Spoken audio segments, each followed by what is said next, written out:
How does Brisk actually work inside the classroom? In this video, we're going to show you how.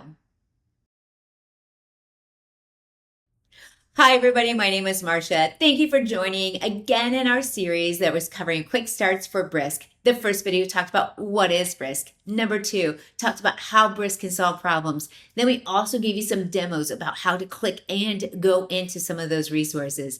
Now it's time to go in and look at how Brisk is being used currently in the classroom environment. So let's take a look at some examples. I'm using a middle school environment just so you can kind of see what it would look like to help all of the different learning environments in a typical middle school situation. So right here we have a 8th grade ELA classroom, and what they are doing is they're using Brisk to help with the mixed readiness levels of the students in that classroom. This is a co-taught classroom. We have a classroom teacher and then we have a in-class support teacher. So let's talk about how we used it. One, when the students were working in that classroom environment, the teacher would be using a small group environment where she had leveled text using Brisk. They had the exact same reading comprehension activity. And then when they were doing the responses, she would go into Brisk and she would differentiate those responses for the students. And or if they were independent reading, they could do some leveled text as well.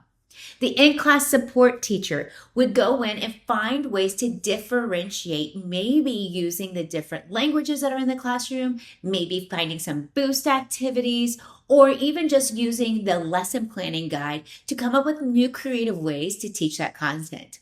As the students are working on their own or in different learning studios, the teachers are using depth of knowledge questions. Here's an easy question, here's a medium question, and here's your harder questions. So those DOK questions were embedded in the different learning studios, always giving the choice for the students. And then finally, what we really liked about using Brisk inside of this ELA classroom is a level engagement.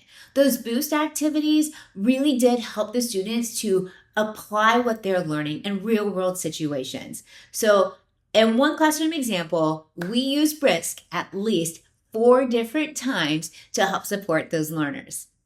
Now let's jump into a different classroom where these are advanced learners. This is 7th grade AP math classroom. So the 7th graders are doing both 7th grade math and 8th grade math, so that way next year they're going to be ready for algebra. So when we are deploying, we're looking for how to grow all students in these learning studio environments. So when we're deploying Brisk, we're looking for activities to push them to that next level. So while the teacher's doing a small group, some of the students are going to be listening to a podcast about how to apply the skill of text in a real world situation. And then another group is going through and they have real world questions that they are going to be using to help guide them along the way. Not just, hey, what's 15% tax on a $200 item? It's actually giving them real world situations. As the teacher's doing her small group, she's really realizing that some students are understanding that standard and that some students are still struggling. So they're using it as kind of like a little mini tutor as well. Oh my gosh, great idea.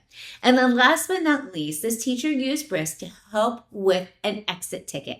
At the end of the 45-minute class period, she wants to know what were the things that they're taking away. Did they understand that standard or not? And guess what? Brisk created exit tickets that go right along with the standard that she's teaching. So even if you have a traditional classroom with mixed abilities, you can still use some of these tools and resources to push your high flyers to the next level. I have one more example for you. This is from an 8th grade social studies classroom. And inside of this classroom, the students are working on different learning studios. This one, they're creating a quick little poster. At the end of class, though, the teacher wants to do some quick exit tickets. So before we sat down and deployed the learning studios, the teacher and I sat and talked about what are some exit tickets we could do. Of course, I pulled up Brisk, and inside of Brisk, we saw that there was just a basic one, an exit ticket using Google Forms. There was another one talking about how we could do just a quick quiz, but what we ended up doing was a quick debate. And the teacher is keeping track of how the students were talking, collaborating, and sharing out what they learned on the questions that were part of the lesson that day. Brisk makes your planning easier. It helps with student engagement. It helps with differentiation. It helps with depth of knowledge questions and so much more, like real world applications. So give Brisk a try the next time you're planning your lessons.